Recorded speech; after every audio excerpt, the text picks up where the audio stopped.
Canvas board பண்ணுறதுக்கு வேஸ்ட்டான cardboard மேலே clue apply பண்ணி 2 லேயர் பேப்பர் வச்சு ஒட்டிட்டு கார்னர்ஸ் எல்லாம் கவர் பண்ணிட்டோன்னா canvas board ready. Canvas board மேலே ஜெஸ்ஸோ அப்ளை பண்ணுறதுக்கு ஒயிட் க்ளூ கொஞ்சம், வெல்கம் பவுடர் கொஞ்சம், white colour acrylic paint add பண்ணிட்டு நல்லா மிக்ஸ் பண்ணால் ஜெஸ்ஸோ ரெடி. இது கேன்வாஸ் போர்ட் மேலே அப்ளை பண்ணால் பெயிண்ட்டோட கலர்ஸ் நல்லா பிக்மெண்டடாக தெரியும், பெயிண்டிங்கும் ஈஸியாக வரும். கிளிட்டர் ஷீட் ரெடி பண்ணுறதுக்கு ஒரு பேப்பர் மேலே க்ளூ அப்ளை பண்ணி அதுக்கு மேலே நமக்கு பிடிச்ச கலர் கிளிட்டர் ஆட் பண்ணிக்கோங்க. திருப்பி 2வது லேயர் க்ளூ ஆட் பண்ணி திருப்பி கிளிட்டர்ஸ் ஆட் பண்ணிக்கோங்க.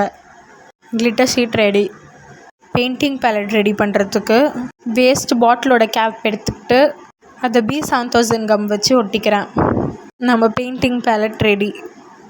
இப்போ அக்ரலிக் பெயிண்ட் பண்ணுறதுக்கு கொஞ்சம் வாட்டர் ஆட் பண்ணிட்டு ஏதாச்சும் ஒரு லோஷன் ஆட் பண்ணிக்கோங்க.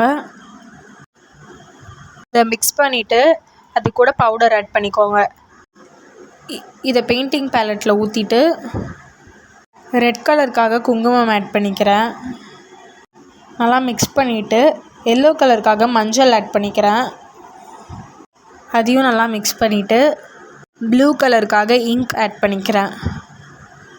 அப்புறம் பீச் கலருக்காக சுண்ணாம்பு ஆட் பண்ணிக்கிறேன்.